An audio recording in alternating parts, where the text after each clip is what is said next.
previous two modules are the most dense modules in this workshop. So we had the high-level view, and then we had the tooling. I've personally found that 90% of my frustration comes from something has jumped the tracks in the tooling.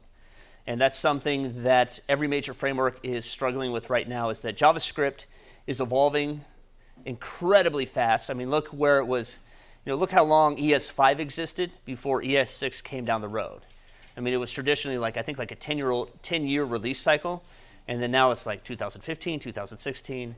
And so just the tooling and everything that's trying to keep up, we're in a real state of, I think, transition, and things are evolving very quickly. And I would say easily one of the biggest things that I have the most pain with when it comes to Angular 2 is the tooling. I've upgraded, something moved, and it's broken again, and I have to figure that out. But once you get it going, once you get it working, rather, it just kind of is like a videographer or a sound person. They're just in the back, they do their job, and it works excellent. Love you guys. And you don't have to think about it until something goes wrong. So with that said, the modules going forward are going to be a little bit more focused. They're not going to take as long, and it's going to be a bit shorter, and we'll get into the challenges quicker. So the hard part's done, and let's build some code. Actually, before I get started, does anybody have any questions from this morning? Online, in real life? Scott, what do you want to know? I want to know your favorite dessert. Ooh. French cruller. I'm a donut guy, and a French cruller is the best. It's the baseline for all great donut shops. And he's actually writing that on the wall over there. At 1705, Lukas made heartfelt admission that French cruller was his favorite dessert. So, anyways, if there are no questions, let's get into component fundamentals. So component fundamentals is, remember I talked about CIDER earlier, and again, this is just a mnemonic that I've come up with that is helpful for me. And so it's class, define your class, whatever you're doing, define the initial imports, decorate your class, enhance it, so iterate over that. So this is more, it's part art, part science, and then you repeat or refactor until you are feature complete, and then we'll talk about that for a bit and then get into lifecycle hooks. Yes, I see a hand there. Okay, we're just a little bit behind, so now a couple questions rolled in. Okay.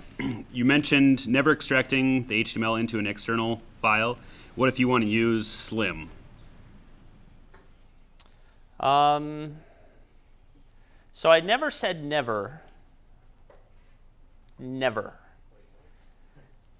So the question is, what if you wanted to use Slim, which I'm presuming is like a preprocessor for HTML? It's a dialect. Yeah. Webpack. I'm just kidding.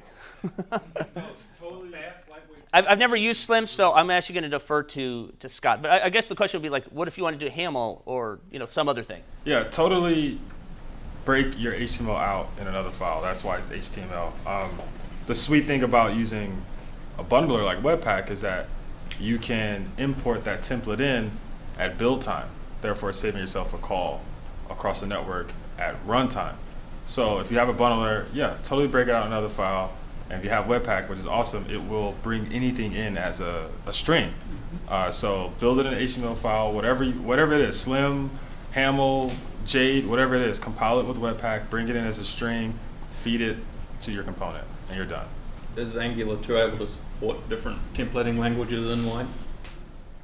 So by separating out the rendering layer, I think that the idea is that you could actually target just about anything. So there's been talk about Tobias rather. I've talked about doing like a WebGL rendering layer. You have Universal, which is a pretty phenomenal project. And so really the idea is you could put anything in there. In Angular 1, I was on a very large project, and we actually used require, which would then take all of our templates and just convert them into strings. And so instead of using template URL, you would just use template.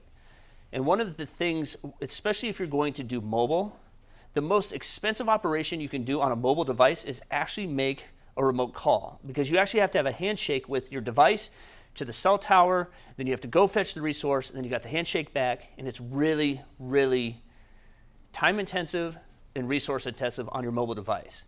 And so you're much better compiling that all into a single bundle and taking that hit up front instead of incurring like 20 asynchronous calls over the network. That's just, it's going to wipe your phone out.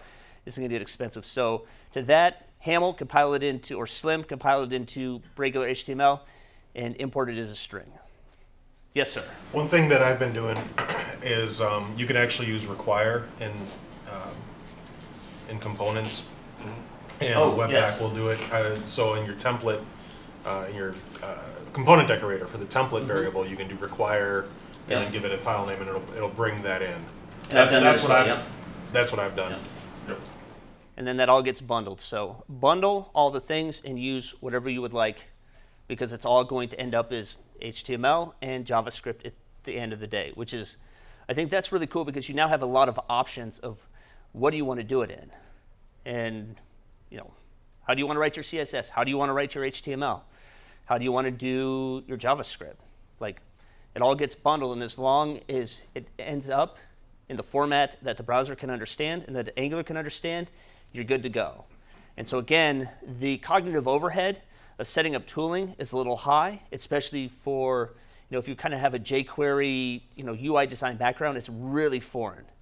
But once you kind of sort that out, then you have a lot more options and a lot more fine-grained control over what you're doing. As well as from a DevOps perspective, it's really nice when you can say, I want to do a local build that I can essentially debug, but when I do it to my development server, I want yet another version, and when I do it to production, I want even another version. And so just kind of taking that overhead initially and setting up a good build system it's going to set you up for success for actually putting something into production and having it be stable.